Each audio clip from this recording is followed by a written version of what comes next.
Di salah satu wilayah Kecamatan Pace ada peninggalan bangunan kuno berupa sendang atau sering dikenal sebagai petirtaan.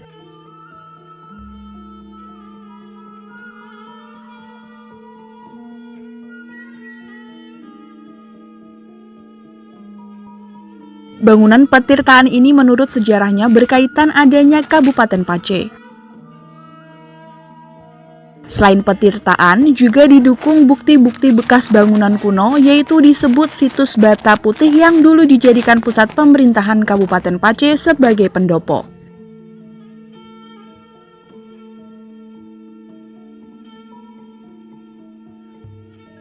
Bukti lain berupa bekas alun-alun, tempat peribadatan, tempat pendidikan, keamanan, dan pasar. Hanya bangunan-bangunan bersejarah tersebut sudah berganti bangunan rumah sebagai perkampungan.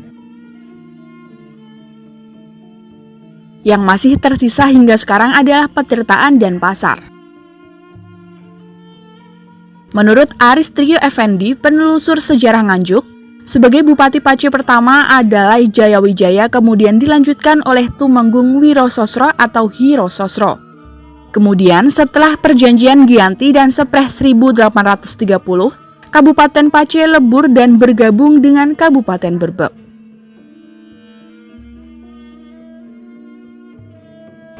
Kalau kita lihat dari sejarah sebenarnya ya, sendang ini sebenarnya kan berkaitan dengan masa cukup panjang. Jadi Kabupaten Pace itu cukup tua sebenarnya daripada kabupaten-kabupaten yang lain. Jadi Kabupaten Pace itu sebelum adanya pergerakan Trunojoyo, di sini sudah ada kabupaten sebelumnya, namanya Kabupaten Pace. Nah, di sini ternyata di belakang ini ada petirtan. Nah, petirtan ini kalau kita ambil dari lokasi dan letak dan lokasi yang ada di sebelahan situs Bata Putih itu dimungkinkan diperkirakan oleh masyarakat juga menyampaikan bahwa di situ tempat pendopo ya, pendopo kabupaten yang kabupaten pertama yang ada di Pace sini. Nah, di sini petirtan ini petirtan putri ya, jadi dari keluarga besar kadipaten itu sering datang ke sini dan air ini diambil dari sebelah utara Beli Asem ya, khususnya yang airnya itu yang air umbul ya. Di situ juga kata masyarakat juga sampai sekarang dijadikan punden tiap bulan Suro itu dia kan biasanya acara budaya nyadran. Banyak sekali ya di sini babnya kalau biasanya zaman era Mataram Islam lah, Mataram Islam sampai kolonial itu ada kabupaten, ada alun-alun, ada tempat peribadatan, ada pendidikan, ada keamanan, ada pasar lah. Di sini dengan pasar itu tidak jauh, hanya sekitar 50 sampai 100 meter ya jaraknya pasar antara dengan lokasi sini di petirtan ini dengan lokasi Bata Putih tempat pendopo itu jelas di barat itu ada pasar, nah di timurnya itu ada alun-alun, di utara itu ada tempat pemakaman. Nah, di sinilah bentuk motif apa ya? Kalau katakan satu kesatuan dari mekanisme tempat pemerintahan pada masa lalu. Dulu bupatinya namanya siapa? Kalau terkenalnya itu Jayawijaya ya, atau yang masa selanjutnya terkenalnya di sini Bupati era Trunojoyo itu namanya Raden Tumenggung Wirosroyo atau Wirosroyo. Di sini masyarakat dikenal seperti itu. Itu sekitar tahun berapa? Kurang lebih 1700-an. Itu yang kita kemarin kita lihat dicek, kita data dokumen Belanda pun ada. Eranya kerajaan Mataram Islam. Kalau eranya memang Mataram Islam. Di sini sudah ada kabupaten zaman era Amangkurat sampai Sultan Agung pun di sini sudah ada kabupaten pada masa itu. Kalau tenggelamnya memang era kolonial, setelah ada perjanjian Giyanti, setelah itu ada perjanjian Sepreh. Memang 1830 itu ada serah terima pemerintahan kadipaten ke Belanda atau dari kerajaan sampai hingga kadipaten itu ada serah terima perjanjian dengan Belanda untuk menyerahkan kekuasaannya di Belanda. Salah satunya kadipaten sini itu sebenarnya yang paling terakhir itu yang memimpin itu salah satunya keturunan dari kerajaan Mangkunegaran.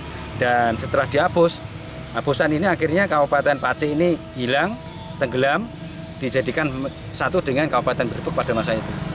Menariknya di Kabupaten Pace ada seorang empu terkenal bernama Empu Josono. Empu Josono adalah salah seorang laskar di Ponegoro yang bertugas untuk menyuplai kebutuhan senjata. Hingga masa transisi Kabupaten Pace ke Berbek, Empu Empu Josono juga masih sebagai penyuplai kebutuhan senjata dan peralatan berbahan logam lain.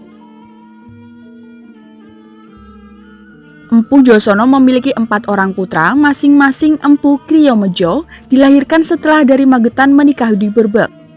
Empu Kriyoguno dilahirkan di Gunung Punjul, Soniah atau Buyut Menur dilahirkan di Pace, dan Kriyo Kromo dilahirkan di Pace. Karya-karya Empu Josono yang terkenal berupa pedang suduk dan sabet, keris, dan tombak.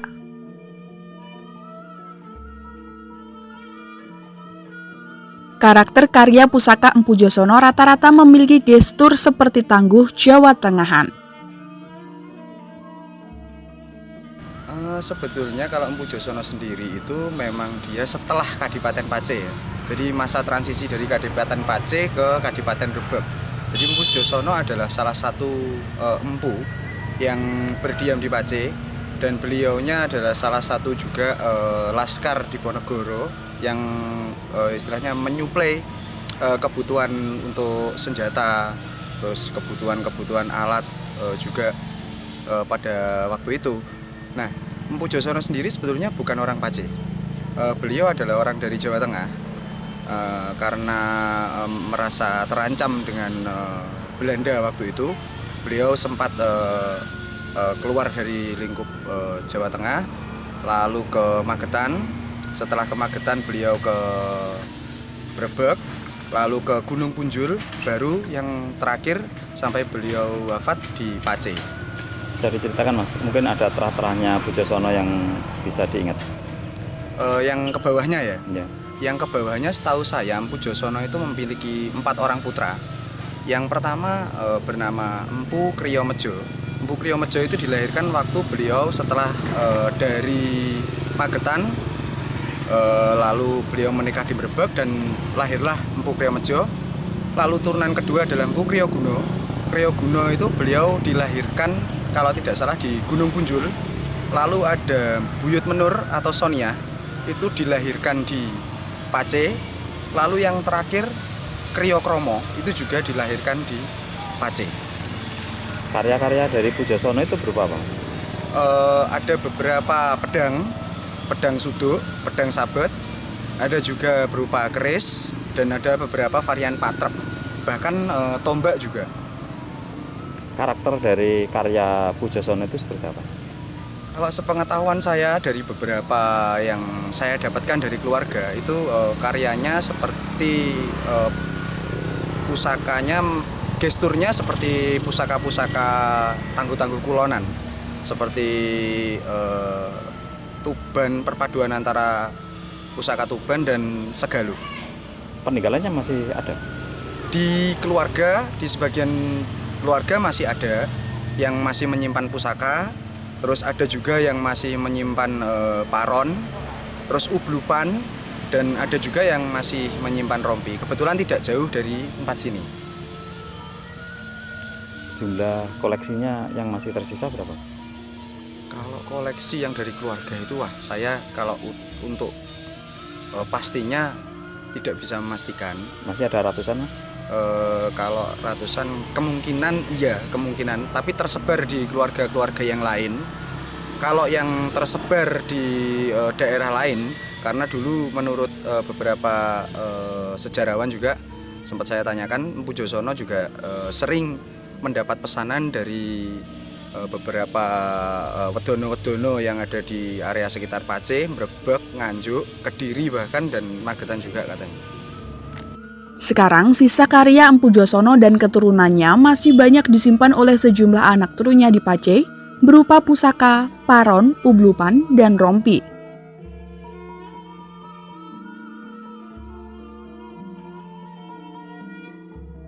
Sayang sekali bukti sejarah Kabupaten Pace berupa petirtaan tersebut terbengkalai dan tidak terurus sehingga banyak ditumpuhi rumput. Dari Nganjuk, Jawa Timur, Nganjuk TV melaporkan.